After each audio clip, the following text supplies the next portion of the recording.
Oh, where's Tyler gone? That's a good start to the show. There he Yeah, is. Hello. no. There we are. No, I was. Hey, this was all just part of the plan. Oh, I okay. wanted to make people think I was not there and then up here.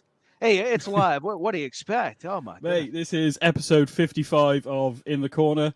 This is going to go absolute train wreck. We are live on SJP World Media. We're live on Facebook, YouTube, Twitch as well. I really forgot about Twitch, which is where I started my stuff. So, yeah. But, man, Tyler, I can see you. You've got a face. I can see you. What is that about? I know. The beard is I can awesome, see by you the way. too, Benny. Oh yeah, thank you. Yeah, and a Fickle Yourself T-shirt Whoa. because if yeah, I mean, hey, I'm representing SJP World Media. I'm on In the Corner with Benny Mac. We've got a special guest, but I'll let you introduce it. So Benny, yeah, we're actually seeing each other. It's a big video debut.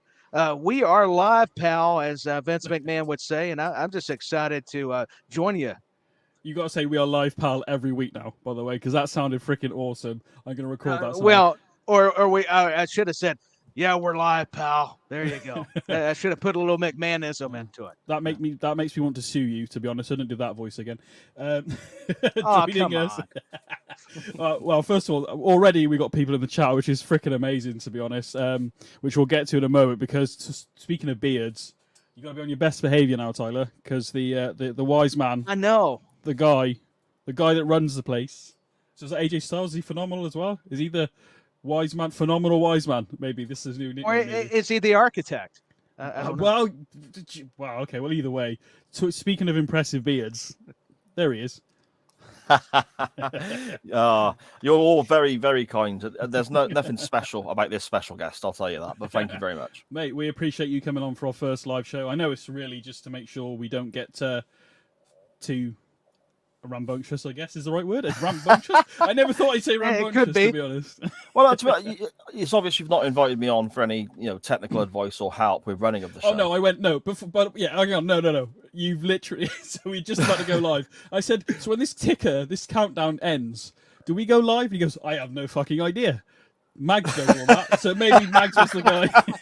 Mags was the guy. Should have been it. But yeah, now man, Tyler. Again, thank you for coming on, mate. You weren't on last week, obviously, but you've been on more than anybody since we started this show. This show started. Do you know what, Si? It's weird actually how we've done this. I've gone live at episode 55, which I didn't plan. It was just like, do you reckon I should go live, Si? You went, yeah, go on then. So, 55 episodes. Okay, cool. That's literally how the convo went, yeah. Yeah, go on then. That's pretty much how the convo. Do you want to do a show, Ben? Yeah, why not? What do you want to call it? In the Corner, maybe? That'll do. That'll do. It was all cool. But Sounds good. I want to say hello to everybody in the chat, which we will get to before we get into Night of Champions, by the way. I've actually got to manage stuff now, which is weird because I'm so used to being like, recording and editing. Well, not that I edit anything anymore, Si, to be honest. I can't be bothered anymore. I just did it as I was live. But as I was saying, Money in the Bank is coming up, which marks a year of this show, which is insane in itself, to be honest. So that was amazing the first show we did, or first show I did. Then with NJB, who just seems to be busy all the time. So maybe him and Tyler will meet one day. I have no idea. We'll find out.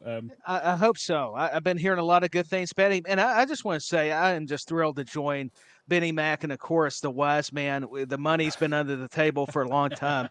So, pal, I'm going to irritate him because he's like, Tyler, why'd you even go there? But I can't help it.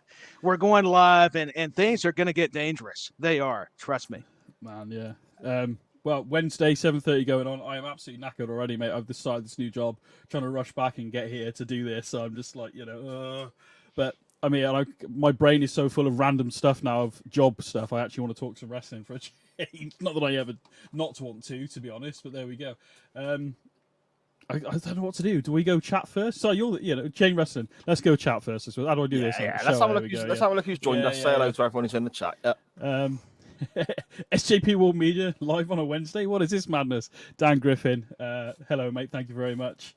Well, it is madness. You've got that right already. We're only what 6 minutes in, so that's a good start. Away from the pages. Tried to say this to you. Thank you, Sharon. I appreciate that. It was a lot of work to get that put together. To be honest, that intro. It was but I didn't hate every second of it. To be honest, I enjoyed making it. So I'm just glad it's come together the way I wanted it to. If that makes sense. It's a brilliant intro. Absolutely fantastic. I appreciate that. It was awesome. Yeah, well, we haven't got to the credits yet. Still got that to go yet. No, I enjoy making it. This I appreciate it. Sorry, mate, letting us use this and cracking on, mate. To be fair, Mention that all, my friend. Don't mention that. yeah. Away from the pages, by the way, which is where is she? There she is over there. Your good wife, as you call her. Again, I'm more of an audiobook person, in fairness, so I'm not really. I haven't got the attention span. I'll probably get distracted in a minute and look over there anyway. But I haven't listened to all of it, but I listened to about the first 45 minutes of it, and I just got sucked into the conversation. I don't know what they're on about necessarily, but I was enjoying it. No, I did. No, the insight of how they write and stuff, and how they get their ideas, and how to. I think it was write for try and go for a certain amount of words a day, or do 15 minutes here and there, and just it was really good sort of insight, really, to be honest with you. So, I mean, what you have to tell me? Sorry, what day's out? Saturdays, isn't it? Every couple of the weeks? first episode was out this Saturday, just gone. That because it coincided with the 2-year anniversary of Sharon's first book release, so that just dropped quite nicely. But it's going to be a fortnightly show, and I believe we said it was going to be on a Thursday. So you'll have to wait a week and a bit now for the second episode. But yeah, plenty already recorded in the bank and so on. So yeah, Sharon's doing brilliant, and it is a fantastic show. Really, I can't believe it's her first time doing something like that. She's incredible.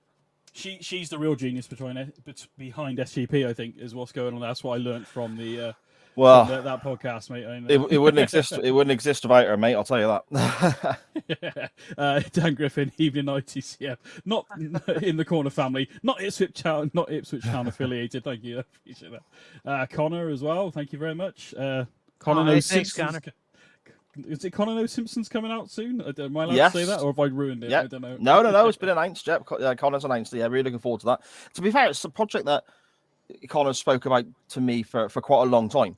So now that it's actually coming to fruition, and Connor's going to start working on this and getting some episodes in the bank before we start releasing and so on. Yeah, really looking forward to it. Apparently, you're the big boss man of SJP World Media, so not the wise man. According to Dan Griffin. I'm probably as sweaty as him, to be fair. I am at the moment. I'm nervous as crap, mate. Even though I've done this stuff before, this is a little bit. I don't know. Feels bigger all of a sudden. I don't know why. I'm already sweating. Look, I'm trying to get the. No, it does. So there's something about going live, especially doing video, because like BenNny was saying, we've been doing this in audio for so long, and I know he has even before I joined him. So I know this is a big change. But hey, he's going to do great, and we got Cy. If we're not motivated having Cy Powell, then something's wrong. I mean, I know I am. I just want to tell the wrestling fans, get you a T-shirt, too. We're going to sell merchandise. And by the way, if you don't like our opinions, well, I've got news for you. Read my shirt. I'll just leave it to that. There you go. Yeah, mate. I'm glad that you got your shirt. To be fair, didn't I say you were going to get a shirt out of your "Go Fickle Yourself" comment? There you go, mate. There's the shirt. Yeah, BenNny was already marketing, and thanks to Cy getting them out. I'm pumped up, man. I'm excited to join you all, and this is going to be fun. Let's get into it, man. I'm sorry, obviously, you don't really watch modern day wrestling overly. You do watch the bigger shows. You do watch, you know, the Manias and the Rumbles and stuff. So your take on this is going to be quite interesting. But now I spoke about this on the show last week before Night of Champions, obviously. But where this match was going to be in terms of Seth Rollins and AJ Styles for the World Heavyweight Championship, I don't think there was any real doubts in most of our heads who was going to win that match. No disrespect to AJ Styles, but in terms of storyline, you can't. It's weird not to. You can't not have Roman in the main event, I guess, at the moment with 1,000 days and stuff. So, yeah. I mean, it was going to be something I was going to ask you guys about actually, and people in the chat as well, if they want to shout out. It's two ways of looking at it for me, because I'm an old school wrestling fan. To me, the world title, your number one championship, should be the most important thing in the company. That's the way it was always done back in the 80s and so on. It should be the most. Yeah. But then, does that mean it always has to close the show to make it feel important, or do we go with maybe a more dominating storyline? You know, I spoke to Joshua Goodwin today for a recording for the NXT podcast that we do. Yeah. And he very rightly pointed out WrestleMania 18. You had the world title go on last, but nobody gave a shit by the time Hogan and Rock were finished. So which way do you boys think, and people in the chat, it should be done? Because both companies, AEW and WWE, did that this weekend. They put a match that was dominated by storyline as their main event, and their world title match was on earlier in the card. So both sides of the coin did that literally over the last couple of days. What are your thoughts? Go on, Tyler. I think there's a lot to be said if the storyline is so over like the Bloodline, and you made a great comparison, Si, with AEW. It's very story driven. Now, I do admit that I love that the world title means something, and I think they're trying to do that with all the companies again. However, man, if you've got something that is drawing you in, your interest, and I mean, I've been honest, it's been the Bloodline for me currently, what Roman Reigns is doing. So that's why I agree it needed the main event. And to be honest, it was huge to have Sammy back to compete in Saudi Arabia. I mean, to me, that was also a factor. So I'd love to get Benny's thoughts and continue this conversation. But I think Si brought up a good analogy. A lot of times we think, oh, because it's going to be a world title, that needs the main event. But I'm glad you brought up the storyline. That's what drives it. So yeah, that's very interesting. So Benny, I'll throw it to you. The comparison to Rock Hogan, obviously, you know, I'm always the guy like you just said. That back then especially, I was like, yeah, the world title should be closing the show. It should World Heavyweight Championship. But like you said, once that Rock Hogan match had finished, like literally the next match I believe was the World Heavyweight Championship match, and the crowd were, I don't say the crowd didn't care, but I think they were so like exhausted from the, you know, all the chants and everything that was going on, basically. But in this case, Roman is very much a, I don't want to say like, well, he kind of is like a Brock Lesnar to a degree, but not as bad. But he's basically, I'm trying to get the bloody words out now. He's almost like a special attraction now, isn't he? Yeah, little and often though, isn't it? Right. So, you know. So, but again, my thought process is that the World Heavyweight Championship, yes, it's a new bout, and it's probably going to be a new bout to a lot of youngsters. But for me, this is the same bout that they, you know, unified. They've unified it a couple of times, haven't they? To be fair, but I can't remember the last time I did it. It was with Cena and Orton, I think, was the last time they unified those bouts. But for me, this is the, you know, old WCW World Big Gold bout. I know it's a redesign, but the heritage is there, the history is there for that bout. But having it first, I guess it keeps it away from Roman. You've got to say, you know, unfortunately, at the moment, as much as I love that big gold bout from back in the day, and I think this is a continuation for me personally, they've even did a special on the network about all the World Heavyweight Championship matches, some of like the best, all the way back from like Flair up to sort of like relatively current day. But Brock is 1,000-day champion. You know, he's drip fed to us. But I tell you what, though, I guarantee you, anybody that's watching it now will be watching SmackDown this Friday. Yeah, because of what happened at Night of Champions.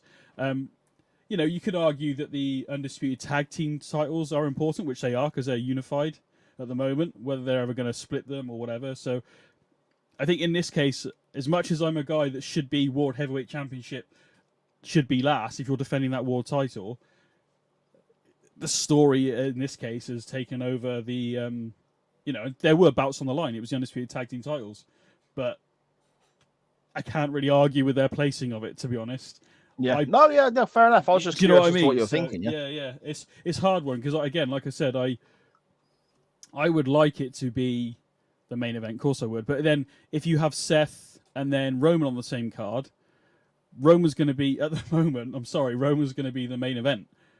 He's the undisputed Universal Champion, and he has been. And that's nothing against Seth Rollins, the World Heavyweight Championship. You know, we're in it, either AJ or Seth for me personally. But what those guys can build that title up now going forward, and hopefully, I don't know what's going to happen. I don't think we could get onto that's a different subject, I guess, but we could get onto Cody in a little bit. But I don't think Cody should go anywhere near that World Heavyweight Championship personally.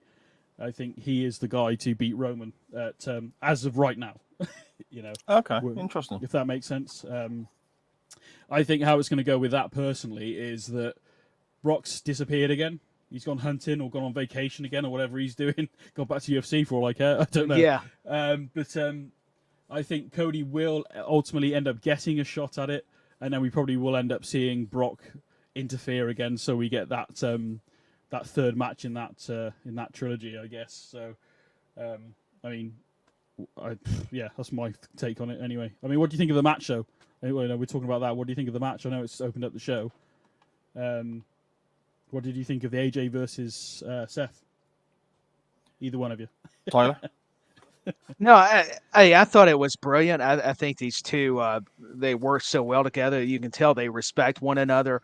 I liked how AJ started out aggressive, just like Seth did. He went it for the where he worked the calf over and the submission, and I just like how Seth. These guys were taking risk, and whether Seth was hurt or not, he did sell the tweaked knee so perfectly, and to do the stomp and I'm not going to break down everything because, you need to go back and watch the match. It was just the way these guys move. They're so smooth in and outside the ring, and they showed you why they're two of the top stars anywhere in professional wrestling. So I thoroughly enjoy this match. So, and that's all how I'm going to sum it up. Just give you some brief highlights. So I'll throw it to whoever else wants to go next. I think this was the match that they needed to have. I know it seemed obvious with the tournament who they were going with, but anytime you get AJ Styles and Seth Rollins, it's going to be a money match, and that's what it was. Mm-hmm. Yeah, it's hard to see a bad match with either of them, to be honest. Especially those two together. They didn't. A couple of wonky moments. There's the issue with the foot under the shoulder on the one move, and the referee had to move the foot for the pinfall. There was a stomp that the commentary tried to explain away as the stomp. He was trying to stomp his hand, but it was obviously he just missed, and the camera made it look like But I mean, AJ is just superb and has been for decades, and I think Seth Rollins is probably the best in-ring performer they've got on his day on their roster. So I think you're going to struggle to get a bad match. Not that you'd want one, but I think you're going to struggle to get a bad match if these two are facing off against each other. See, I enjoyed it. I mean, I can't tell you if it was the right decision because, like you said, Benny, I don't watch enough WWE television week to week to know if it was the right decision to go with Seth. But I can see nothing wrong with it because the guy's superb, isn't he? Yeah, I mean, they've done the whole brand extension. We had AJ turn up on Raw this week and to shake Seth's hand. But ultimately, AJ shouldn't. And then they had a main event, which was AJ and Seth versus two of the members of the Judgment Day. And it's just like, you're not supposed to be there, AJ. I get you're supposed to be. I mean, we've had Paul Heyman there, and we've had the pretense of I'm a visitor with the little thing and stuff. And I can kind of forgive Heyman to a degree, but now you've got a mainstay, allegedly a mainstay on SmackDown with AJ Styles, now teaming with your world champion on Raw. This is meant to be a brand extension, so either do it or don't. Yeah, As totally. much as I like to see AJ Styles in the ring, I enjoyed the tag team match on Raw, but this is meant to be a brand extension. By all means, come out. Thank you very much for the match. That was really good. That sets up AJ good to go to SmackDown on Friday. It's like, well done, AJ, but you didn't quite get it. But now you're back on SmackDown. Now you can concentrate on whatever you're going to do here. But to actually have him compete on a match on Raw, it's like, what was the point in the draft, really? I agree. It had me scratching my head. I'm with y'all. I mean, you're doing this draft, this brand extension, and AJ Styles should be exclusive to Friday nights. Why does he need to come out and congratulate Seth? Do that at a premium live event if you want to have a segment. Yeah. Just or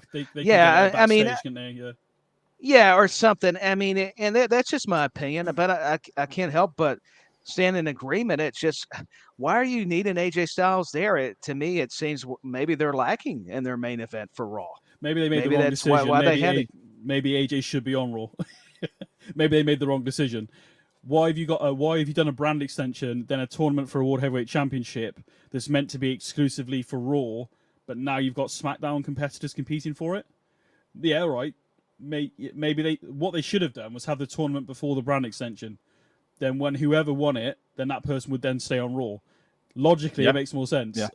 This way they did it. They split it. They went, oh yeah, here's a World Heavyweight Championship. I love tournaments. I think they're brilliant. And I love the fact that the World Heavyweight title's back. But some of this has made no bloody sense, basically, is what I'm getting at. Before we move on, a few little comments here. Scottish Danny, I feel AJ was the right choice, but Seth in WWE is the WWE / Triple H guy, so there's no doubt who was winning. To be honest, the way it was booked, you could, as much... there was a moment where I thought maybe AJ Styles, maybe they'll bring him to Raw. That would have been a good way for him to say, well, sorry, lads, I'm now off to Raw because this is a Raw exclusive championship. But they didn't do that, so... you know, I mean, that's a fair comment by Danny. yeah, definitely.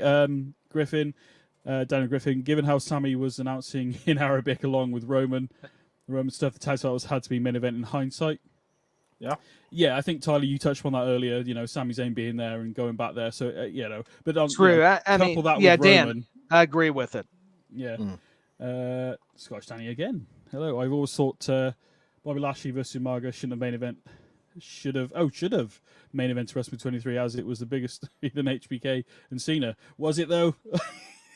Does anybody remember this? Was that WrestleMania 23? Yeah, I'm a fascinating HBK take. mark, aren't I? So I'm a Michaels mark. So I'll have to respectfully disagree with you there, Danny. Oh, okay. Is that why he's done it? Is that why he's? Because mate, what are you? I'm going to tease and say I'm a Bret Hart guy, so I'm going to disagree just to have fun and pick it, Danny. Because I'm not a Shawn Michaels guy. Let's continue the conspiracy.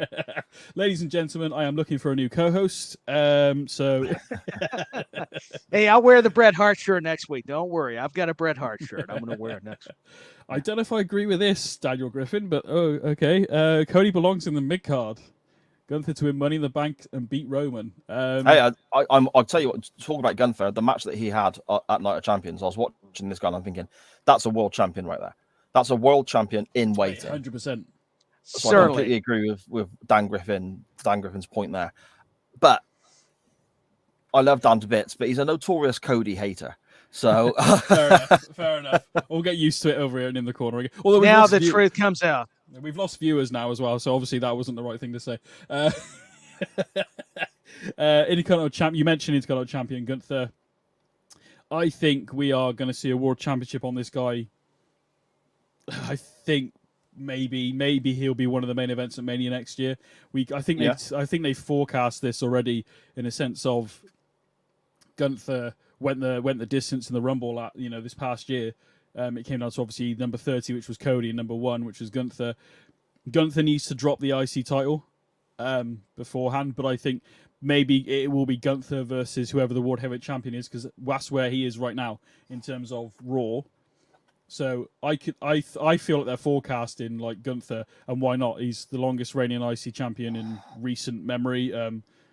Every match he's had defending the title is almost Gunther versus Roman, by the way. I'm not against it. It would be freaking amazing. Gunther Lesnar, take my money. Lesnar, take my money now. Yeah, I was about to say just any kind of encounter. I mean, they teach that at Royal Rumble. That's why I'm glad you are bringing this up. Lesnar and Gunther. My goodness, that I'll tell you what. I'll need a shirt just to go. I'm a mark for this. I mean, this will be good. Yeah. We have the Montreal versus like the British Bulldogs or something going on here. Like, yeah, there we go. That's what we need to do. I'm going to do Brett against America, even though I'm an American, and then I don't know how that's going to work, but let's do it. Let's bring a lot of anarchy in the corner.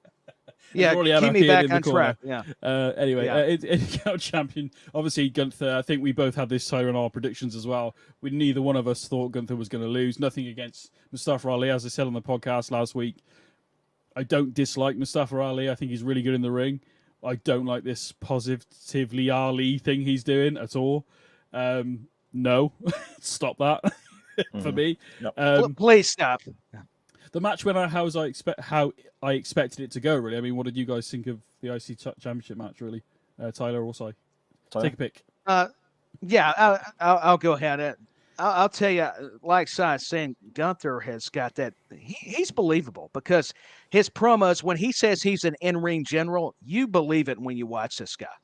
He's immaculate. And the way he can sell for Ali, and credit to Ali because he went after the legs. Going after the bigger guy, he knew he was at a disadvantage, but the way Ali and Gunther worked, considering they had two different styles, it shows you it takes two to tango, like Corey Graves would talk about on commentary, and it was evident. And I was just so impressed by this matchup. Sure, everybody's like, why are we getting Ali versus Gunther? But then it made sense. They were in Saudi Arabia, and that's not a knock. I think he's got some kind of Middle Eastern heritage, but he's a star. Regardless, Ali proved, man, he can work with anybody. So I just think the match was everything we thought it would be. It was actually one of the show stealers. So, man, those chops from Gunther, my chest was hurting, and I'm not even taking them. I mean, the way the reaction that just shows you how into it we get with these matches. So I thought Gunther was going to retain, but Ali had a great showing. Okay. Yeah, the comment you just brought up then, Benny, from Scottish Danny, saying Gunther Ali was 8 minutes of meh. I wouldn't say it was just as in it was rubbish, but it was just kind of there for me. The outcome was pretty predictable. I don't think anyone was in doubt that Gunther was going to walk away still Intercontinental Champion, but I kind of got this vibe throughout the whole pay-per-view, to be honest. I mean, the main event, fantastic storytelling, fantastic moments, incredible walk up. We'll obviously come to that shortly, but the majority of the card I thought was decent. I enjoyed it. Don't think there was anything there that made me rush back and watch it again, though. Apart from the main event, I think you're right in terms of that. In terms of, I think the IC title match did what it had to do. It wasn't, again, I was expecting a bit more from it. I'd have liked to have seen Ali do a little bit more and make you think that Ali could actually beat him. None of us are thinking watching this match that Ali's going to win, but I'd like to that moment of could he beat him? I want to be almost. Has the tease, have the tease, So I think you're right there. In terms of classic pay-per-views, you can go, I watch this back because of this, and this. But yeah, I think again, overall, I enjoyed the show. I enjoyed watching it at the time. But like you said, going back to it, like you said, main event is probably the only one. I mean, in terms of shock value, which we'll get onto a little bit later, Asuka, the Raw Women's Championship match, not in terms of the match by any stretch, but in terms of the finish, I did not see that coming at all, which we'll get into in a little bit. But yeah, I think you're right. I mean, anything to add, Tyler? No, I mean, that's what's great. We all have differing opinions. I'm actually coming at it positive. So what's wrong with me? Normally, I'm disagreeing on this stuff. That's what makes it cool. That's what makes this show great. And nothing to add. We can move on. A few more comments in there. Dan Griffin again. Gunther is incredible. I heard those chops in close quarters, and they sound like gunshots. Hey, that's a good comparison. Gunshots, yeah. It's man. I haven't seen it live. Obviously, Money in the Bank's coming up. It's going to be in London. Anybody in the chat go in? Let me know. I was on. The tickets were redonkulously priced when I looked at it. So I'd love to have gone, but it is what it is. But it's over here, so we can watch it. A decent hour at least anyway. So that's maybe we'll do a watch along. I have no idea. That's way in the future. Speaking of Mare, although again, the interference was a bit of a surprise, but Trish Stratus versus Becky Lynch, as I said in the podcast last week, no offense to Becky Lynch, but I think the dream match here was, for me personally, I don't know about you, Cy or Tyler, but for me personally, I think Trish Stratus versus Sasha Banks, I think was the actual match people wanted to see. Maybe that's just in my own head, I don't know. I did like the Kill Bill outfit, I'll give her that, but that's about it really. There's nothing really in this match that made me... Yeah, Tyler. Yeah, I agree. No, this match, I'll tell you what, I go back to Trish coming back. It's been underwhelming. I hate to say it. I respect what Trish has been able to do for the women's division. She's been a trailblazer in a lot of ways. But her and Becky do not have the right kind of chemistry. That they did the best. But you can tell when most of the time we like the nostalgia acts coming back, the Hall of Famers returning. This was not the case for me. I wanted to see Becky Lynch actually win the match. I know it made sense for Trish to get an advantage because we're going to see, I believe, a continuation. And I'm with you. Zoe Stark, that element added and made it a little more exciting. And they tried. I mean, it's not that all the move sets look bad, but there was definitely some miscommunication. And I felt like these matches are becoming forced instead of it's a struggle. It's a fight, going to the old school mentality side like you brought up. I just have to agree with this one. It's just, and with the whole rivalry and buildup, I felt like they didn't let anything breathe. It rushed a little bit instead of getting established. What do you guys think? I think there might be an issue with Trish Stratus herself not being as good as they're portraying her to be. And again, I'm not. I mean, no disrespect to Trish Stratus whatsoever. She was hugely important in the progression of women's wrestling in the WWF. And I say that because elsewhere, I mean, Stephanie McMahon would not have you believe this, of course, because Stephanie McMahon was responsible for the women's revolution on her own, if you listen to her. But places like TNA and someone were doing groundbreaking stuff with women's wrestling before the WWE were. We all know about the bra and panty matches, the swimsuit matches, the evening game matches, and all that sort of nonsense. Just an excuse to get, attractive ladies on screen for 5 minutes. Women's wrestling, Trish was the first in WWE in the modern era who really came along and did better than that. And by the time she had to learn on the job. But by the time she retired the first time, she had become a quite capable performer. And Lita was obviously her main foil in that as well. However, if you go back and watch that stuff, I mean, at the time, 2001, whatever it was, you go back and watch that stuff in comparison to what we were getting from the likes of Stacy Keibler and so on in their evening gown matches. It was head and shoulders above what we'd already seen. But you look at that now in comparison to where we are in 2023 and the standard of where women's wrestling in the WWE has gone, it's very primitive stuff from Trish and Lita back then. So whereas she's got this iconic name in ring, I think she just might not be able to hang with the modern day competitors because they are that much better than her. And again, not taking anything away from Trish. She was a hugely important role and stepping stone into where we get now with regards to the in-ring product in the ladies division. But she was even Trish in her prime, in her youth, probably wouldn't be able to hang with what some of these ladies can do now. And I think that's a bit of an issue that's being exposed, maybe.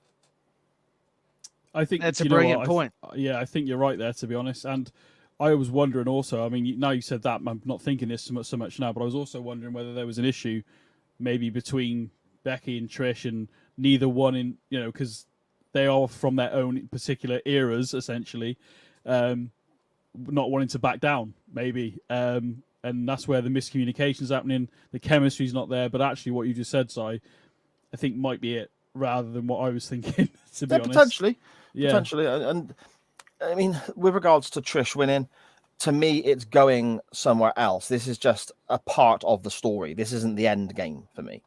So Trish winning on the night and the way she won with the outside interference, it's just another step towards the final chapter of this story. This isn't the end, I don't think so. No, I mean, the introduction of Zoe Stark, I think is a better move because I think she could have a better match with Becky Lynch going forward. And she could. Sorry, go on. No, I was just agreeing. She could. Oh, okay. Dan Griffin, the WWE is still trying to rise organic man popularity of Becky Lynch as well. She's been banned since the return. We touched upon this a few podcasts ago, I think, when we talked about Elias and Bray Wyatt even. Now, with Elias is probably a better example because they got rid of Ezekiel, which everybody hated, and everybody was like, well, that's clearly Elias and blah, blah, blah, whatever. They brought Elias back. Great. Now what? Problem is with the man stuff, it was organic, which is what Dan Griffin's on about here. So was Elias. So the walk with Elias stuff was organic, and now they're trying to redo it. It's not worked. Yeah.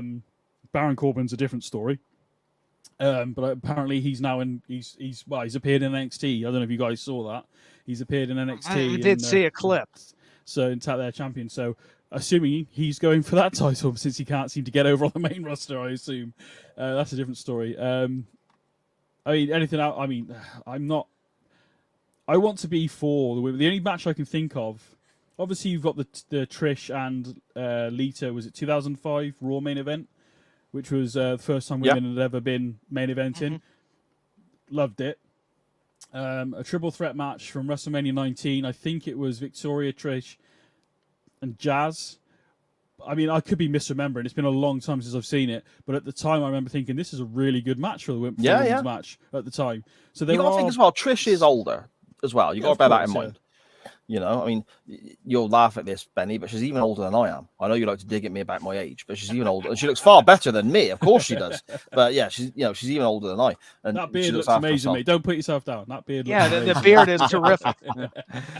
If I could look, 37, mate. This is the best I can fucking do. So don't worry about it, man. All right. Yeah, that's all we can say about that. I think Asuka. This is what I was referring to a minute ago, ladies and gents. But I did not see, as much as I wanted Asuka to win it at Mania, I did not see this happening. The way they did it was really good as well. The the match isn't amazing, but definitely better than Trish and Becky, I think, in terms of the actual match. Not, obviously the introduction to Stark was really good, but the match was meh. But again, this is where we talked about story at the top of the episode. You need to have something in there other than just you need to say thank you to me. I think we needed to see Trish maybe lay into Becky a few more times. I don't know, just something more than we had, which was not a lot. Overall, I like the match. I was really shocked by the outcome for this. So, I mean, sorry, what did you think of that one again?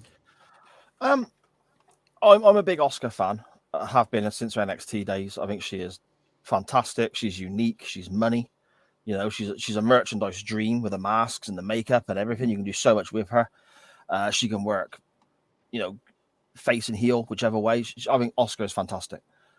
Yeah. I'm going to say something that is maybe a little controversial now, but I can't help it. It's the way I feel. I've never really got it with Bianca Belair.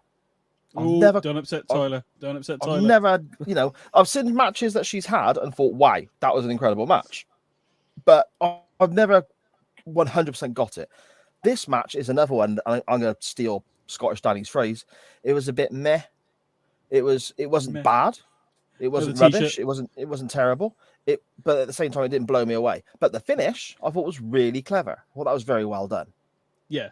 That's the best. I agree with that. I did not see this coming. Me and Tyler both went Bianca Belair to retain. Didn't give it much thought, to be fair. Yeah, again, like Trish and Becky match, not a lot of substance, especially with this one. Not a lot of substance other than Asuka coming out and spitting in her face. Okay. Now what? Oh, it's a rematch. Okay. There was nothing in there for me to go, I must see this match, which is what wrestling should be. Yes, you're going to have your fillers. I get that. But we all want to see, I would assume off this card alone, we want to see the crown of a new world champion. I get that.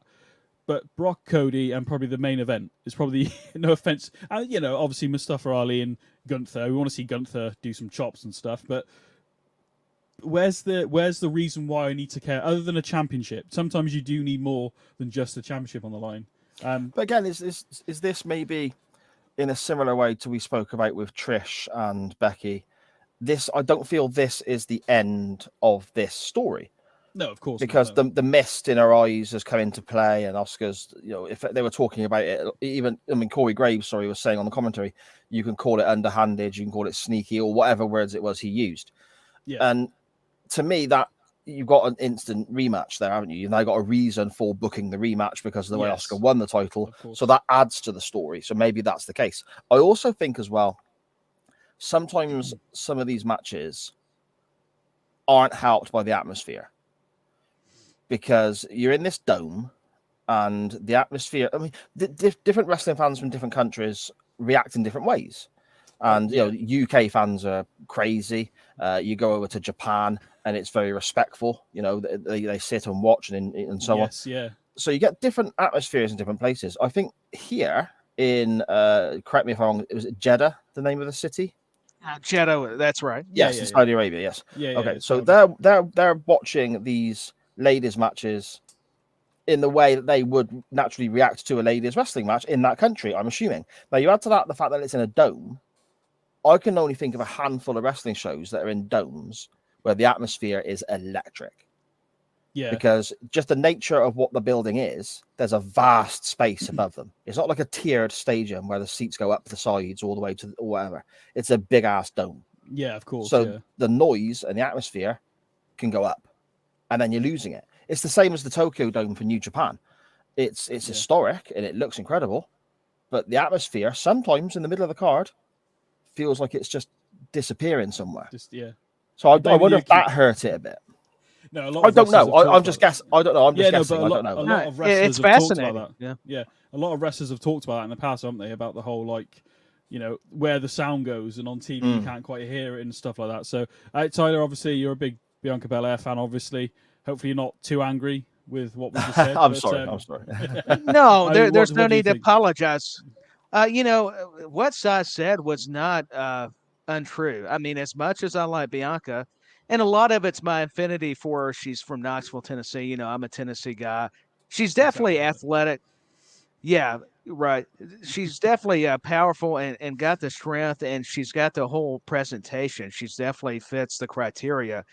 Unfortunately, I think she's been exposed a little bit. I think it's been the opponents that it's one thing for them to carry you, but they've had to carry her a little bit too much. Okay. And Asuka, she is unique and she does have the pain. And I love the Great Muta references, the myths. That is awesome. The nostalgia. There it goes, that word. And as much as I like the EST, maybe it was the right time. They let her have her 420 days. And who knows, like so I was saying, a continuation of a story where, she can win it back. Maybe even if she doesn't, you can still continue the rivalry. But I did feel like Asuka had to come out, kicking and working the arm. And where Bianca, unfortunately, she does some of them, all of them. Part of me do a lot of these spots where you've got to do the backflip into the moonsault. I kind of get tired of that spot. I think you need to change it up. And I think that's the only thing I've noticed with certain talent, especially even Bianca. And I am a fan of her. Don't get me wrong. Just like we were talking about Trish. No disrespect to Belair, but I think the fans back in Puerto Rico at Backlash and even in North America were yearning for a change. And whether that had anything to do with the booking decision here, it explains maybe why, to Sai's point, Asuka's got this unique popularity. She's got a following, and she'll bring an edge and a difference to the women's title for Raw that Bianca is kind of lacking right now. Maybe this is a good way to build back up Bianca, too. You could look at it from a lot of different ways. Yeah. Do you well, obviously, whether Simon might better answer it as well. Obviously, you're not as regular, but Tyler, do you think this is a time maybe, and obviously not maybe based off this story, but is it time for Bianca to maybe turn and maybe go heel? Do you think I think I don't know if it'll be better, but she definitely needs some kind of altercation in her character. I think people are kind of getting over the whole, I'm the EST. I'm going to hug and kiss your kids, the babyface stuff. She's definitely pulled it off, and it's kind of tough because you've got this heel Asuka. I don't know whether it's not that you can't have a heel versus heel matchup, but they may be kind of waiting because of that factor. But I do think Bianca needs to have some aggression, even if you're not going to turn her into the villainous persona. At least, maybe make some wrinkles to her overall character development. Give her some attitude. We've seen baby faces with attitude. I'm not comparing them, but hey, Stone Cold Steve Austin, Bret Hart. Even though he eventually became heel, that's when they got better. Yeah, I know. Shawn Michaels, too, for all those HBK fans. Here I go. I actually like both of them, by the way. I wanted to be funny. But, what Sai was saying, I couldn't help but agree with. And I know people were surprised because even BenNny thought, oh, Tyler's going to take offense and be – and yes, I'm a Bianca fan, but I think we have to respect when things are truthful. And what you guys were saying, at least Sai for right now, was. And I can't help but say she's kind of been exposed a little bit. And that's not always meaning exposed in a bad way, just maybe what she can do sometimes in the ring. Okay. Yeah, mate, I think you've hit it on there. I think maybe a change in attitude doesn't necessarily have to be heel, does it, I suppose? But definitely maybe stop the smiling. You've got now, Oscar's got my championship.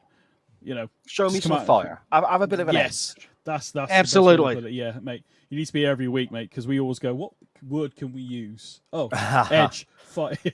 My GCSE B in English has served me well, mate. I've got by on that for about 30 years. I got an 8 in English. Oh wait, no, it might have been a B backwards. I don't know. I'm only joking. Do you want to go back to Trish quickly? Dan Griffin. Trish did well as any 47-year-old. Who had any relatively limited in-ring exposure compared to when we get nowadays. So yeah, he's got a fair point there, to be honest. I think he's right. Yeah, he does. We gotta go to here quickly. Sharon, Bianca is a great heel. I think would be a good move for. There we go then. So there's a few little things here and there that people.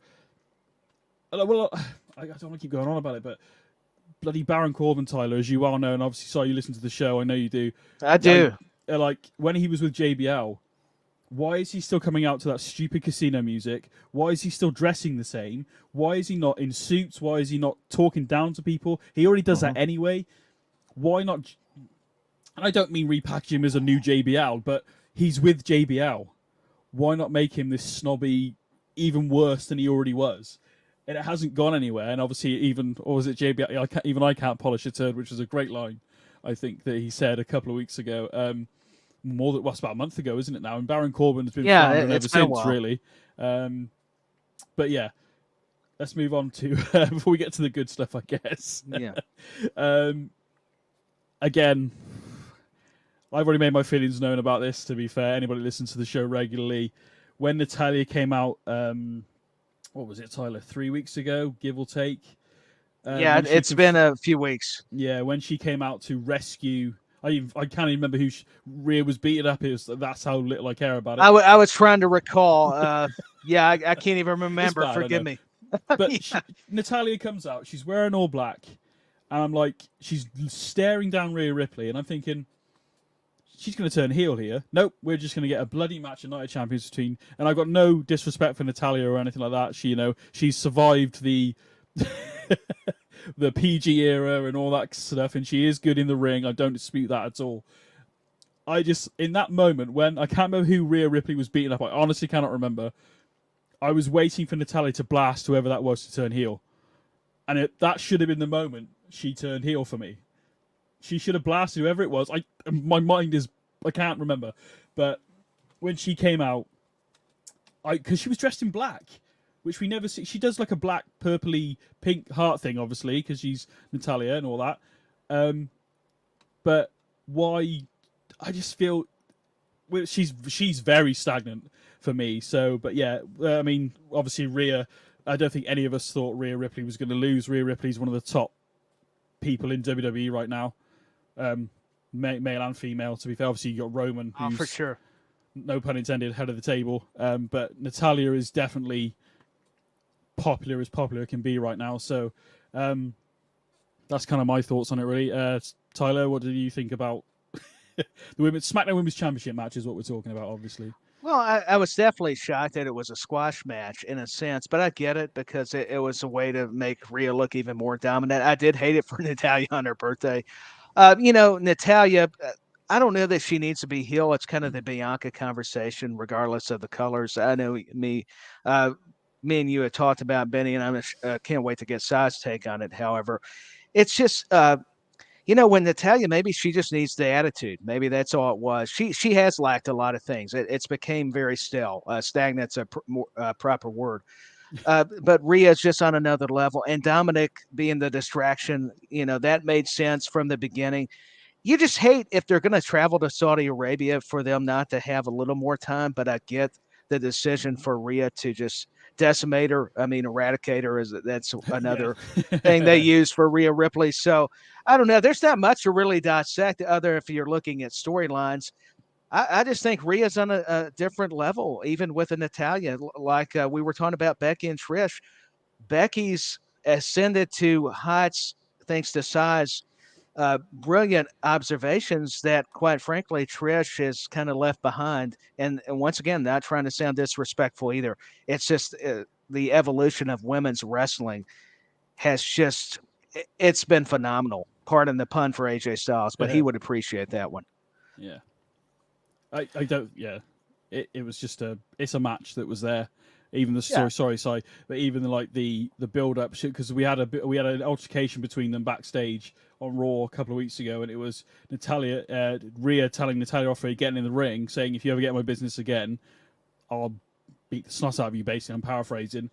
And then Rhea Ripley then issued a challenge to Natalya.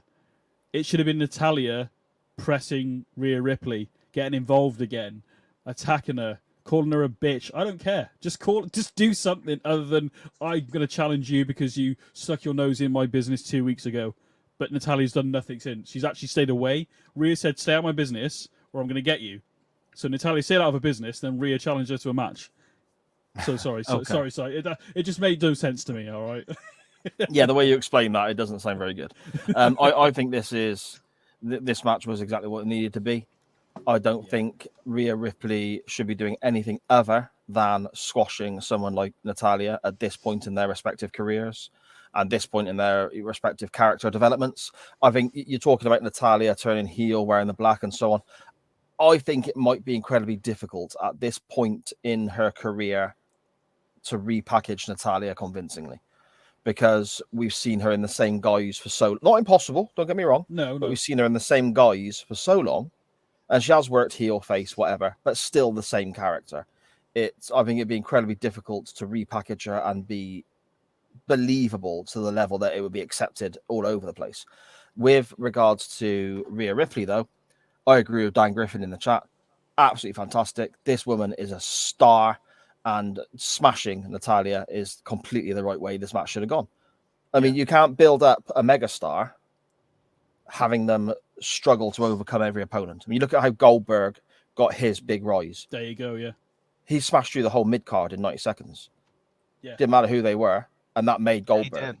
I'm not saying that Rhea Ripley should do the same thing, but you can't elevate Rhea Ripley if she's being made to look competitive against, or if Natalia, is being made to look competitive against Rhea Ripley at this respective times in their careers and where they're going on the card, I think. Yeah, no, I can't really add to that, mate. Like I said, I already ranted about it, but it was the whole story made no sense to me. It was literally a stay out of my business. Natalia then disappeared for a couple of we didn't see her, I don't think, and then Rhea's challenged her to a match. And unless I missed something on Raw Talk, maybe there was something on there because they do some things on this. Could have been, but I'm with you. There wasn't a lot to put it together other than, hey, let's just have this match, and maybe that was the result. Hey, she's going to get squashed anyway. So there we go. We'll move on. To be honest, Brock Lesnar versus Cody. I think I got this wrong in a sense of Tyler, you got this right. You actually beat me on this pay-per-view, by the way. And I'm going to keep bragging. Yeah, we won't talk. Well, Money in the Bank's coming up, mate. I'll get it back. But in my head, it made sense. I think I said this on the podcast. Instead of going with my head, I went with my heart, and I wanted Cody to win. But not when I said that. We weren't sure about the arm and stuff, and obviously the way they've done it, it's been fairly good. But yeah, I went with Cody Rhodes. So I wanted Cody to win. But yeah, again, this was what you kind of expect a Brock Lesnar match to be. To be honest, for me, what about you guys? Either way, yeah, pretty much. Pretty much. I mean, a couple of small little complaints, I guess. What is the proper term for the armbar finisher? Is it Kimura lock? Kimura. Kimura. Okay. Apologies. No, sorry. This guy has done MMA. He's a monster. Look at the size of him. Well, yeah. And he's applying this hold that in kayfabe, in WWE storyline in the past with Triple H and so on, he's broken people's arms. Yep. Cody already has a severely injured arm. And then you've got this UFC champion applying this submission hold onto Cody's bad arm, and Cody doesn't tap out, and he's in this hold for a very long time. I struggle to suspend my disbelief over that. That was a bit of a step too far. But Cody getting beaten here, I can understand, because I feel like Cody is being given his mountains to climb. If you look at when he came back from his injury, it was all rosy, wasn't it? Everyone expected him to go to Mania and beat Reigns. Majority of people expected him to beat Reigns. Yeah. Me and Tyler didn't. I will say, me and Tyler didn't. We were both like, no, this is not happening yet. Yep. Okay. The only time we were right.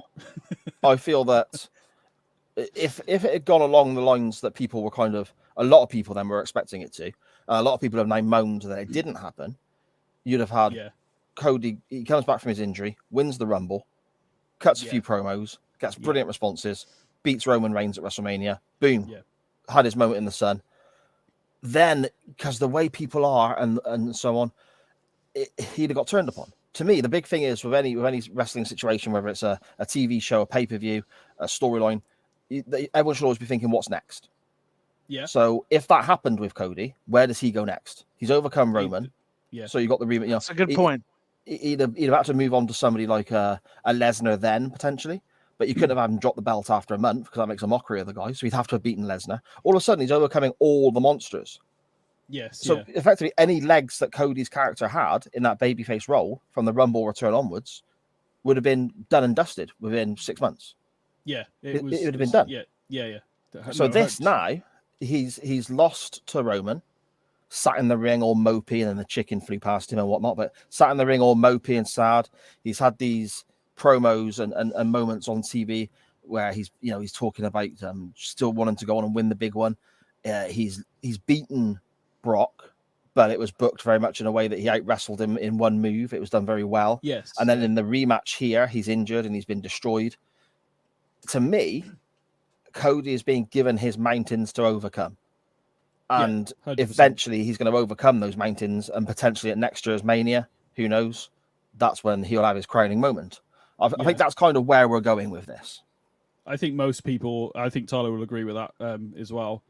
I mean, what do you think of the Brock? I mean, very quickly, you're just saying about it's trying to show Cody's got heart and he's not willing to quit so easily and all that kind of stuff. I like the fact they did a callback to Backlash with the reversal where he popped his hips, but Brock then reversed it again in a different way. Storytelling. Brilliant storytelling. But in terms of the injury, like you said, I think you're right. Maybe not the first time, but when he locked it in again, it shouldn't have been so long for him to pass out, or he should have tapped. It doesn't. I understand they're trying to do the Austin Bret Hart thing. There's a little Bret Hart plug for you, but that's essentially what they did, wasn't it? They did the Bret Hart Stone Cold thing from 13, I think it was. That's right. So I mean, Tyler, before I hog up too much time, no, this has all been a very fascinating conversation, and what Si said, that's what I love about these kind of programs. It brings up a lot of points. I don't think about it all the time when I'm viewing a matchup. I do agree with Si's point. What I did love, I'll just go to that about this Rhodes and Lesnar matches. I did like how Rhodes knew his back was up against the wall, literally against the corner here, where he was having to use his cast as a weapon. Now, I did like that part of it. Because, I mean, you're going to have to get desperate. I mean, you've got this beast, literally. You've got this guy that can destroy you. We all know his accolades. I mean, even Cody's put him over. But he's showing no fear. Even Michael Cole says you have to be crazy. I'm kind of paraphrasing it for you to win a match against Brock Lesnar. But yet Cody, like you guys are saying, he's showing a lot of heart, a lot of wherewithal. I like how Si said mountains to climb. Because I think, like, me and you have talked about BenNy. He didn't need to beat Roman Reigns, I think, just because he's a star coming from AEW and he's been there already in WWE.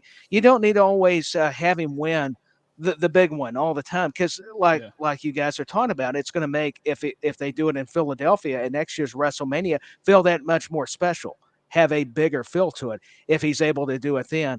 And I love the fact that Brock turned on Cody. Some people were complaining about it, like, oh, Cody never gets a break. That's part of the beauty of storytelling. Yes. That's why if they can hook you and make us aggravated, I love that. I think we need more twists and creative to have the fans not get everything we want. It's like life. You don't get everything you desire, and you're not going to get it with wrestling, even though you enjoy it. So, it's the beautiful execution of. And I get it. The logic kind of maybe misunderstood with the submission and stuff. But the way this match and this rivalry has been between promos, and you can talk about the interactions been so-so with security and Adam Pearce, but it's there. I mean, it's been very good. I've actually found myself very intrigued by what's going to happen next with Cody and Brock. So this match accomplished what we thought. Maybe we're going to get Money in the Bank, but I have a feeling we've got to get it at SummerSlam, but how much more can they carry out? Maybe the issue before SummerSlam. I think a big thing as well is with regards to overcoming the obstacles in put in front of Cody and so on. But all good baby faces have to do that. They have to overcome these big obstacles. I think if you look at in semi-recent history, I suppose, the two standout biggest fan favorite moments in recent WrestleManias, you have Kofi Mania and you have the Yes Movement with Daniel Bryan. Now, Kofi Kingston and Daniel Bryan, you look at all the obstacles they had to overcome on their way to their moment, and Daniel it made Bryan it mean so much more. Daniel Bryan especially. No, it did. Daniel Bryan I think that's kind of what we're looking at, basically. Daniel Bryan especially went he even won the WWE title and literally had it taken off him seconds after winning it from Randy Orton with the Money in the Bank briefcase. So I think you're right. I think we are going to see Cody versus Brock again, and I feel like it's going to be SummerSlam. Yeah. I think. We've started having qualifying matches for the Money in the Bank. Obviously, Kofi's injured at the moment. If he is entered into it, maybe Brock gets involved, and that's what leads us next to every time Cody thinks he's rid of this guy, although he has issued an open challenge this week on Raw, so he's kind of made his own bed this time round. But but yeah, basically, I think we are looking at Cody Brock, and I was thinking, is it going to be Hell in a Cell? I kind of hope it isn't. I actually would like to see this be, if they are going to do this. I'll ask you what you guys think, but I thought Hell in a Cell because that makes sense. But we've already kind of seen some good ones lately. Finn Balor, Edge, and then obviously Cody and Seth was really good because it was a legitimate injury and stuff like that. I think it might be a last man standing match possibility maybe between Cody and Brock. I don't know how that would really work though, because obviously Brock is just a freaking. But because we've seen Cody not tap out, as you said, Si, even though it took you out of it a bit, the heart. Cody, that could prove Cody to be standing up and have more heart in that sort of scenario. Yeah. I mean, yeah. what do you guys think about? Obviously, I think we're all in agreement that we are going to see Brock versus Cody again. Yes, we've got to get it. But no, I think it is important, and that's that old school mentality. I'm glad Si brings it up, like with Dusty and Rick. Ric Flair and Dusty. Dusty had to face the adversity with the Horsemen. So what do? It shows you it could still work. You may have to make some new twists and turns to it. You don't want to necessarily copy it, but when it's been a proven commodity in pro wrestling, I mean, think about it with Bruno and superstar Billy Graham. Even they made him heel. There's been all these comparisons. There's been Austin Rock when Austin turned heel. He joined the Alliance, did he? And eventually they had their big match at WrestleMania. So there's always been these parallels that I just can't help but concur. I mean, I think it's a good way to look at it. Like I say, it helps remind me of a lot of the storylines of old. I mean, Sting, another good example in WCW, with whether it's been Flair or Hogan. No matter how you feel about the match. I mean, I'm glad you bring this up because this could be for another whole podcast of just talking build up baby faces or heels. I mean, it's very the dynamics are very intriguing to me. Again, everything Tyler's just listed, it's the babyface overcoming adversity. It's climbing that mountain. Yeah. It's storytelling, isn't it? And again, we said about it earlier on in the show. Give us a reason to care why these guys are fighting. And that's how you sell tickets. That's how you make money. You're right on. Yeah. And sometimes you can do that within a match. You can make us care within that, but then you also need that story, like you've already said. So why should I care about this or that? But Dan Griffin, the Cody injury angle was crap. Oh, people loved him when he powered through a legit injury. Let's do it again, but blatantly kayfabe. It's wrestling, mate. Well, all right, okay. Going back to Dan Griffin again, Cody using the cast was straight from Hulk Hogan school of babyface using heel tactics. I just thought of Cowboy Bob Orton straight away. It was my first, Yeah, so that was another good one. Yeah, so that was my first. I even said when he came out, and I was like, well, we're going to see a bit of a Cowboy Bob Orton go happening, which they redid back at WrestleMania 21 as well when he was ringside with his Orton against Taker and stuff like that. So I've got no issue with it. As I said, there was a couple of qualifying matches on Raw. Ricochet defeated The Miz. Miz pulling out all the stops, by the way, quickly before we get to the main event. Actually doing a crossbody from doing hands, doing some, where's all this stuff's been, Miz? Like all of a sudden. I noticed he waited for the Money in the Bank qualifying match, evidently. He's had it in him. Dolph Ziggler doing his usual, putting somebody over that's come up from NXT this week as well, although I do like JD. Ace, what do they call him? Is it the Ace of Spades? No, it's not Ace of Spades, is it? What do they call him?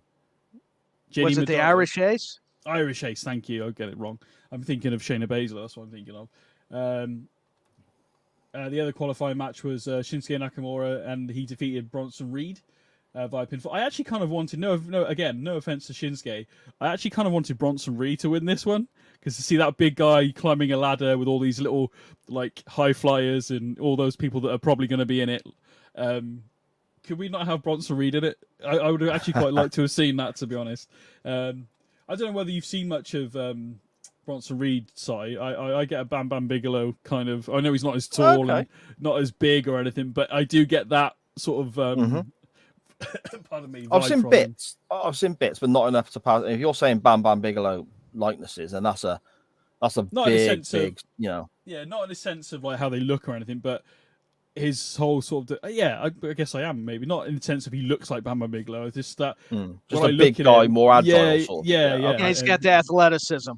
Right, Yeah, there you okay. go. Yeah, so he's on the rise at the moment. I don't think. Hopefully, we'll see more. I'd like to see him get a few more wins and stuff, obviously, but that comes with time. So hopefully, we'll see him. But I already get that thing with him when he comes out now. When his music hits, I'm like, oh, here we go. This is going to be a fight because him and Bobby Lashley, we only got a smidgen of it. We only got like a tiny bit of it. Then they were one's on Raw, one's on SmackDown, and it was like I was actually quite looking forward to seeing those two go at it a bit more because it ended up being a double counter, I think, about a month ago. So, but yeah, I'm ranting on about other things now. I got to mention this very quickly. We got new women's tag team champions again.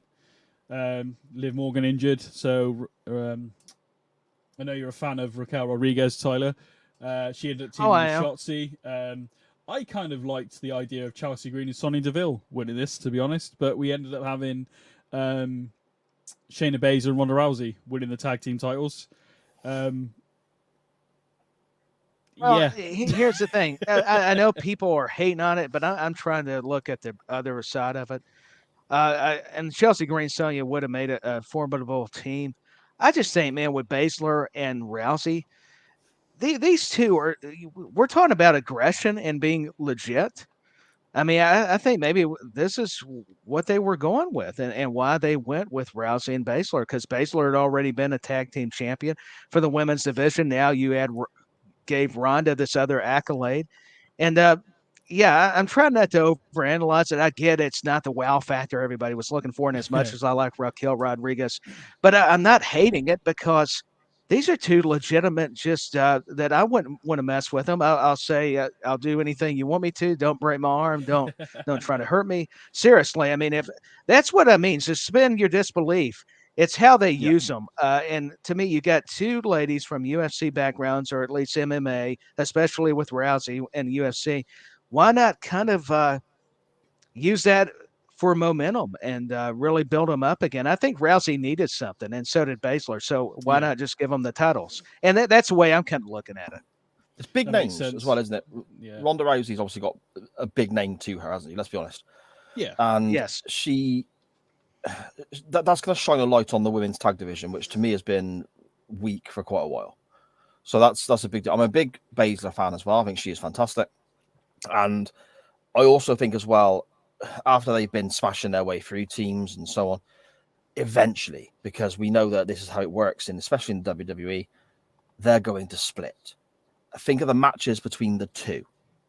Whether that's 6 months, a year, 2 years down the line, however long it takes them to do this. I hope it does take a while, so we have a story going into it. Again, we come back to that word again, don't we? A story. Yeah, but correct. I hope that they're given time as champions, so when the split happens, it matters. And then we can have some fantastic drag-out brawls between these two ladies. And again, coming back to legitimate badasses beating the crap out of each other. There's money in that for me. And somebody take my money again. I do love Shayna Baszler. It's just like the Brock Gunther analogy. Yeah, somebody. Yeah, I'll be there. I enjoyed Shayna Baszler's work in NXT. I thought she was brilliant. I expected a lot, but again, there's a lot of these people that come up from NXT, the old NXT, the gold and black and gold brand as it was. That some of them did, and some of them didn't. And I've always thought that I don't think Shayna Baszler's been women's champion actually since she's been on the main roster. I could be wrong on that. I'm not sure. I don't think she has, though. To be fair, I don't think so either. But don't quote me on it. Anybody in the chat, give it a look. I'm pretty sure she hasn't, because I thought, the ace that she was down in NXT, I loved it. And again, then she started doing that whole arm kicking their arm thing down when they bend the arm down. It was like it made my arm twist. I think I'm hurting already, guys. Please, oh my god, that's when it's good. I mean, it looks good. Yeah, it's when Gunther does the chops, isn't it? It's that equivalent of like, ooh, right. or Pete Dunne manipulating the fingers. Ouch. I mean, he doesn't do that anymore, does he? He doesn't do it enough. No, come on. Main event then, undisputed WWE Tag Team Champions Kevin Owens and Sami Zayn do defeat Roman Reigns and Solo Scott. I thought they were going to go a different way with this story. Before I give my take, Tyler, what did you? Obviously, you got it right, so. Or hail Tyler. Well, thank you. He is the head of the table this week. Well, this week. I thought, going back to storytelling, what we've been discussing for I don't know how long now, it's just been brilliance. I mean, You could probably see the holes or mistakes, sure, but the way that the bloodline has now been teasing the implosion. Finally, we're seeing the cracks in the armor. I mean, they've been saying this on commentary, really getting this story over and how they should do it. This has been one of the greater storylines that I've told Benny this, I've probably shared this with Sai, that I've ever seen in at least the modern era. And that's not because I'm pro WWE, it's just the facts. The It's way fantastic. Roman, and the Usos have been doing, and with Solo and Paul Heyman especially, my gosh. Here's a good throwback. You forget that Paul Heyman, and Sai can help me out, Samoan SWAT team. He was Yes. associated with relatives before he even got involved with Yeah, the late next 80s, that was, generation. Yes, absolutely, and I love it. And Paul Heyman, his expressions, the body language, I like the psychology here. Sami Zayn and Kevin Owens are not only entertaining when they need to be serious, they can.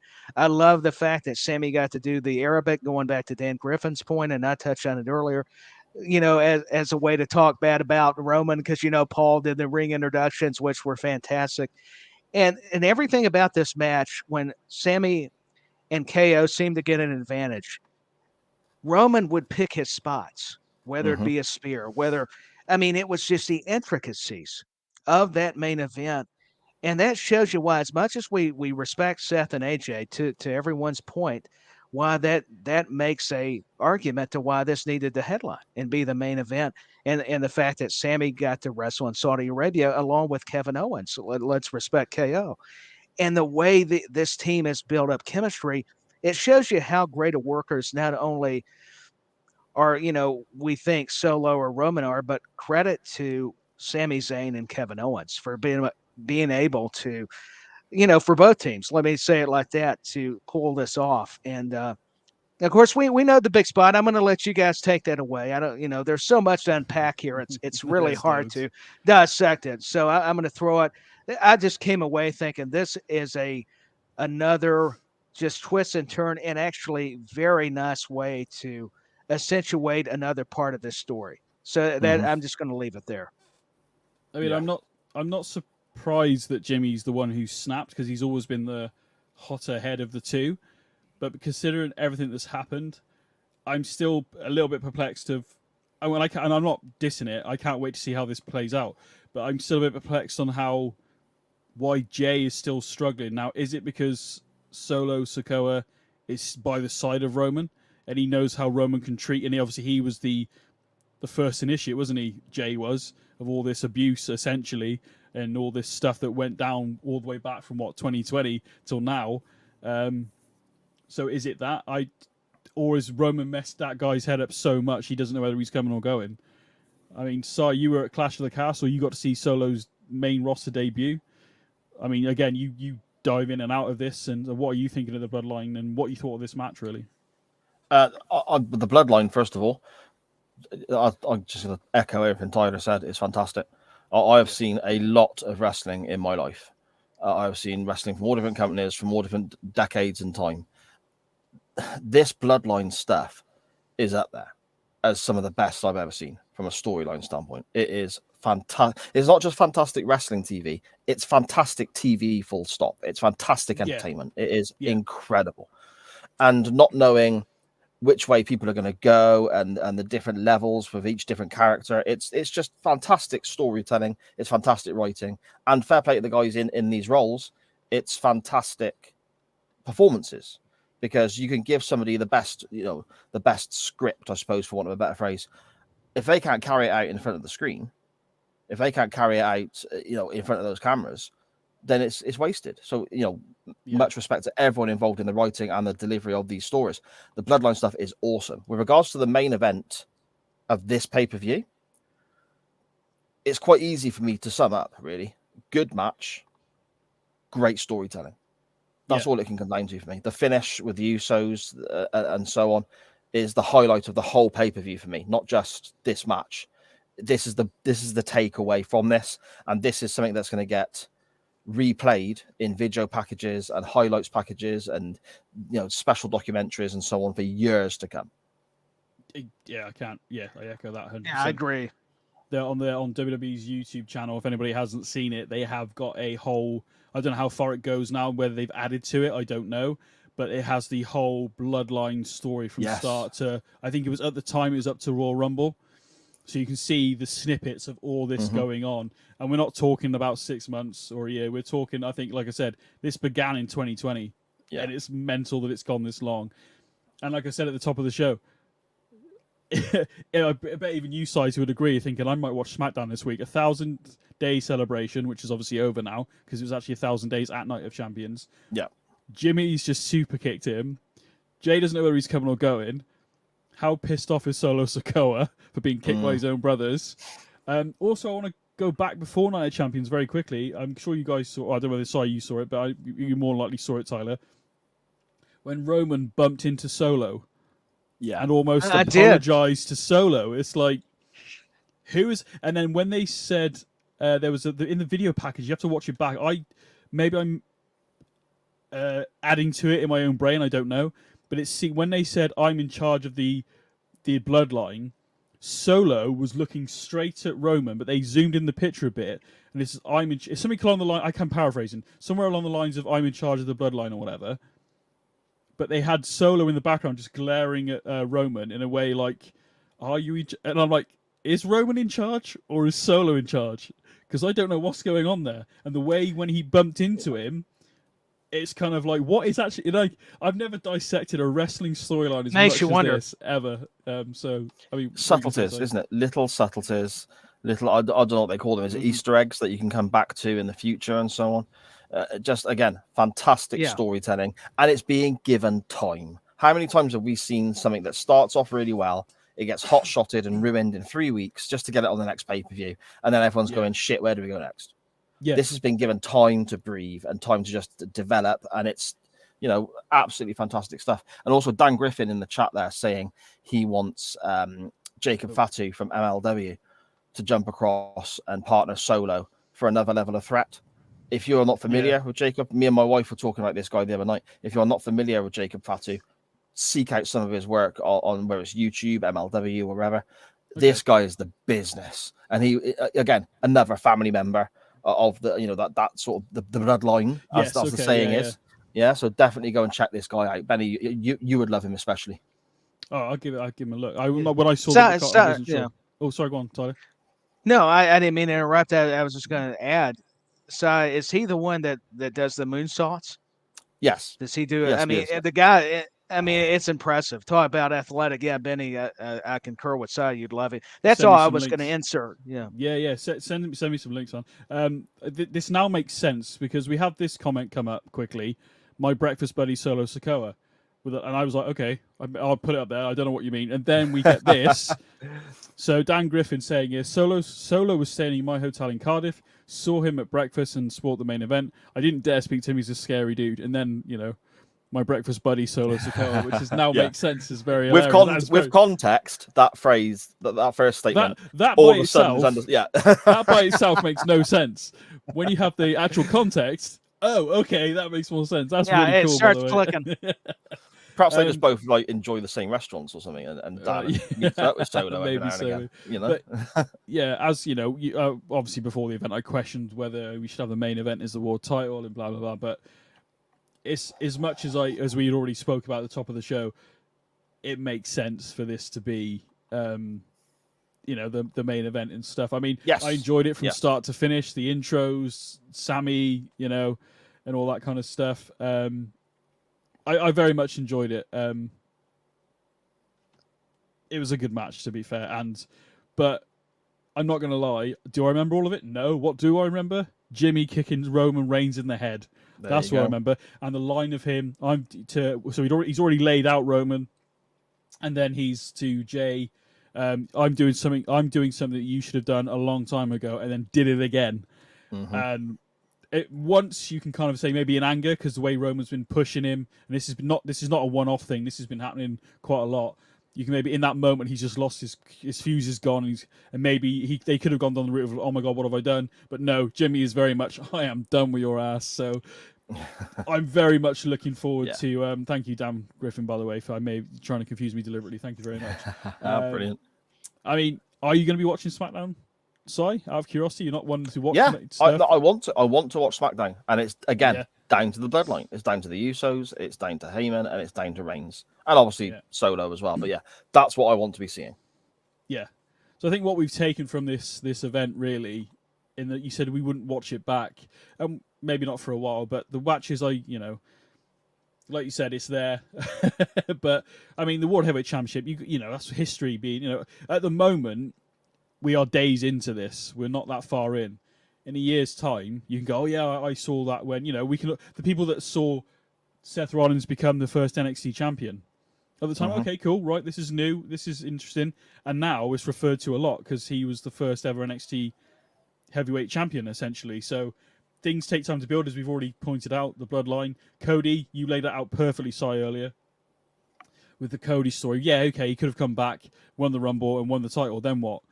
Yeah. It will mean, as Tyler said as well, it will mean a lot more, as we're all assuming, WrestleMania next year, when we've had that entire story told, on the way to the championship. And obviously then we've got the story with the championship after. So, I mean, Tyler, any last thoughts on Night of Champions?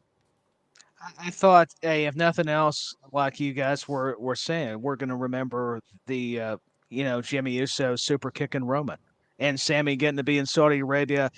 I love how you brought up how Seth and AJ, Seth winning that world title, Triple H congratulating him. We may kind of gloss over some of the moments. I'm not meaning the bigger ones, but some of these matches, but it'll still, when we go back and revisit it, it'll start clicking with us. Hey, wait a minute. This is a little bit more sentimental than I remember. And I loved having Son here. I love, of course, talking to you, Benny. I get an education. Honestly, I do. I'm a fan myself. So it's a good way to look at different perspectives. And I'm with you guys. One thing I think we all agree on, man, we love good wrestling, but man, when the storytelling is present, it makes everything better. And that's my takeaway. So, hey, nothing much else to add. I've just, once again, this has been fun to do it live, do video. And I'll tell you what, if nothing else, hopefully I don't scare away your viewers, but, I'm here. And, We need to have some first before we can scare anybody, so don't worry about it. No, it's fine. Si, thank you very much for joining us for the very first live show. Thank you for the invite, mate. Thank you. I'll have an absolute blast talking to you boys. You've done fantastic. Wouldn't think it was your first live outing. Absolutely fantastic stuff. I've really enjoyed it. So yeah, here's to many, many more, boys. I appreciate it, Si. Thank you, sir. Yeah. Oh, do you want to plug anything, Si, before we end? I've got show? loads to plug, mate. Loads. No, I've anything I'm involved. Yeah. Anything I'm involved in, you can find by the network that carries this show. That's SJP World Media on Facebook and Twitter, and all your podcast players, platforms, and providers. And we got stuff covering all sorts: modern day wrestling, such as this, nostalgia, standpoint, old school wrestling with Nitro Nights looking at WCW, a bit of silliness on a Monday evening with chain wrestling. We've got the Doctor Who pod. We've got the Waiting Room podcast looking at time travel TV shows and so on. There's so much going on there. We've got Away from the Pages looking at the book world and speaking to various authors and so on. More shows coming all the time. Benny mentioned it earlier on. A Simpsons podcast coming very soon. There's all sorts, live sport coverage coming soon. All sorts going on. So at SJP World Media is where you need to be for all of your, I suppose, content needs. Is that a saying? I don't know. Sounds good to me. You don't like the word content creator, though, do you? I don't when I like first met you. You don't like it. I remember when I first met you. I don't know why. I don't know why. It's like there's a few things that make me. Because you're an old man. That's why. Thanks, mate. Thanks. Content creator is a term I'm not comfortable with, and I dislike it when people start calling me, the wise man for a fucking start, Tyler, and stuff. I can't help. Hey, if it gets you going, it's worth it. Go fickle yourself is what you should have said. There you go. But no, honestly, just tell me. I've had a great time. No, I appreciate it. Tyler, let us know where you're at, mate, as per usual. What else you're doing? And Sure. I'm at Dustin Tyler 86 on Twitter. I'm also not only on In the Corner here on SJP World Media. I also do Back When, and we are going to get an episode recorded. I know me and Danny both, our schedules are crazy. Trust me, we're going to get one in. We've already been in talks. Speaking of negotiations, there you go. And, Wrestle Buddy, I'm thankful I joined Josh DeBoard on there, also a fellow teammate here at SJP World Media who does RSH. Fantastic show there as well. Wrestle Buddy. I do the weekly report. I'm doing a new show called Around the Table Wrestling Scoops. I mean, it's pretty much doing what we're doing, wrestling news and stuff. So, yeah, just it's a lot of fun stuff. So, thank you for letting me plug my what I'm doing. No, always, mate. I can't believe you're cheating on me with other wrestling podcasts, but that's fine. Well, hey, wait a minute. I didn't think it was a marriage. I'm in my bad. Go thick with yourself. No, no, I'm only joking. Well, hey, obviously. Yeah. Hey, it works. Hey, get a T-shirt if I'm going to be told. At least buy a T-shirt. Yeah. Yeah. We need to get the links in for that on the show. We'll put that in here somewhere for next week. But no, thank you very much, Si. Thank you, Tyler. Thank you, everybody that did join in the chat. I love the interaction with everybody. I know we didn't get to it. I think we got to most people's comments, in fairness, but I appreciate it. This is episode 55. I can't believe it's 55 episodes. We are, honestly, mate, when we get to Money in the Bank, this is a year of this show. I'm not going to lie. Tyler, yourself, that's the wrong way. Tyler, I always get that wrong with the camera. Yes, backwards. You know, thank you, mate, for jumping in. Si, you've helped me behind the scenes with stuff, and you know what I'm on about with that. So, not technical stuff, as we figured out earlier, but just... Oh, yeah, because I can't do none of that shit. No. How does this work, Si? I have no fucking idea, and we're about 3 seconds from air. So, and don't ask me. I won't be able to help you. So. Obviously, you can listen to this on SJP World Media, on Apple Podcasts, and Spotify, and all those, Google, I think, as well. All the good places where you can get podcasts. So much more stuff on SJP World Media.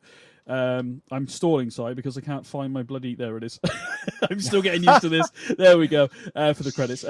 But yeah, this is episode 55. We were live. We're going to be live again next week, 7:30 UK time. I think 2:30 Eastern. Right. Is that correct? Yeah. And thank you for putting that on the tweet earlier, by the way. I appreciate that. It helps me out, right? So there's so much going on worries. Today. No worries. But yeah, this is In the Corner. This is the first live show. Hopefully it wasn't that bad. But if it was, we're still going to be back next week regardless. So see you later, guys. To see if I succeed, to see if I believe they're looking up to me. They want the best of me now, best of me now, best of me now, best of me. They want the best of me now, best of me now, best of me now, best of me.